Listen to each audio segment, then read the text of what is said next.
Where did those 50 years go? Welcome back to Still Groovy, the show about good living, hard-won wisdom, and staying hopeful in a broken world. I'm Sunshine, and this is my Marty. Today we're talking about travel on a shoestring, why it costs less than you think, and why the cheap way is almost always the better story. Which is rich coming from a man who once packed for 2 weeks in a backpack the size of a lunch bag and considered that an achievement. It was an achievement. Everything rolled, nothing wrinkled, and I had room for a paperback and a multi-tool. We have driven across this country twice on next to nothing, and I will tell you honestly, those are the trips I remember most. The first rule of shoestring travel is to separate the cost of going from the cost of being there, because the being there part is almost always negotiable.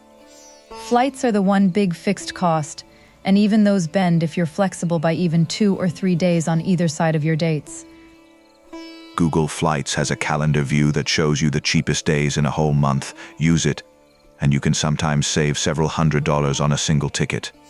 Several $100s is a Kubota repair, or 3 months of groceries. That money is real money. The second rule is, sleep cheap and eat where the locals eat, and your daily cost can drop by about 60 or 70% without losing a single good experience. We stayed in a tiny family-run place in Portugal. A woman named Maria. She made us breakfast every morning and told us which market stall had the best sardines. That cost us something like $30 a night, and it was the best accommodation we have ever had, full stop. A hotel with a lobby fountain would have given us a mint on a pillow. Maria gave us a life. Hostels, guest houses, home exchanges, house sitting. There is an entire ecosystem of affordable sleep that most people never look at because they go straight to the brand name booking sites. Terry and Robbie asked us once why we don't just stay at the nice places. And I said, honey, the nice places keep you inside. The cheap places push you out the door. Which is exactly right. When your room is small and simple, you spend your time in the city, in the market, on the riverbank, where the actual trip is happening. The third thing, and Marty, don't get technical on me here, is the off-season. I will be brief. Europe in October or November costs roughly half what it costs in July. The lines are shorter, the locals are friendlier, and the light is honestly more beautiful. We went to Scotland in November once, right after one of Marty's hospital stretches, when we needed to remember the world was still large and good. We could afford it because it was November, a week in Edinburgh, a drive through the Highlands on a pension, essentially, because that is what we had. And I cried on a hillside outside Glencoe, not sad crying, the other kind, because it was so big and old and it did not care one bit about our troubles. That is what travel actually does for you, and no budget can take that away. Now, food. People blow their whole budget on food because they eat at the places with the menus in 4 languages and the photos of the dishes. If the menu has photos, you are paying for the photos. Find the place with the handwritten chalkboard and 3 things on it. That is where the cook actually cares. Markets, always markets. We can feed ourselves beautifully for almost nothing at a good market.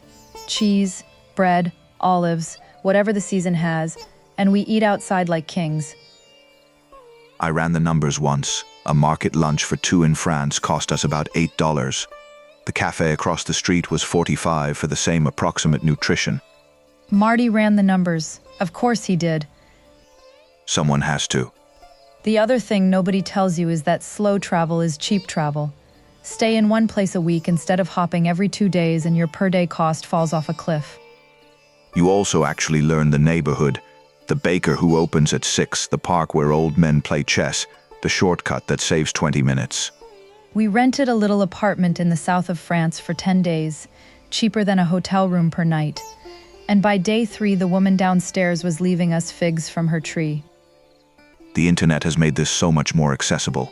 House-sitting sites, slow travel forums, apps that find last-minute accommodation. The tools exist, people just haven't found them yet. And if you're nervous about the technology, that is what grandkids are for. Terry set us up on one of those apps in about 4 minutes. 4 minutes and a mild look of pity, but the app worked beautifully. Here is the real thing, though.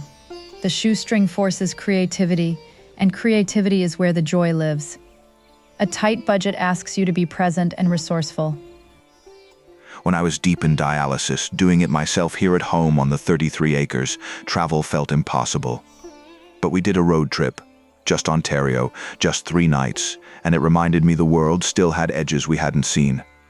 We packed a cooler, took the truck, and slept in a place along the St. Lawrence that cost us next to nothing. And I remember the stars that night like it was yesterday. You do not need a lot of money to move through the world with wonder. You need flexibility, a little research, and the willingness to eat sardines from a market stall with a stranger named Maria. And comfortable shoes. This is non-negotiable. I don't care how tight the budget is. Sunshine once walked 15 kilometers in the wrong shoes in Lisbon and was furious at the city for 3 days, even though it was her own shoes' fault. I stand by my anger. Lisbon should have warned me. The cobblestones have been there since the 1400s, Sonny. They could have put up a sign. The summary is this: decide where you want to go, be flexible on when, sleep simple, eat local, stay slow, and treat the budget not as a punishment, but as a design constraint that makes you more creative. And go. Just go. The world is strange and gorgeous, and it will surprise you every single time, and you do not have to be rich for any of that to be true. We have been broken and put back together more times than I care to count, and every time, going somewhere, even somewhere small, helped put the pieces back in the right order. That is the real reason to travel cheap. Because cheap means more often, and more often means more of your life is lived in motion and in wonder. Take care of each other. We'll see you next time on Still Groovy.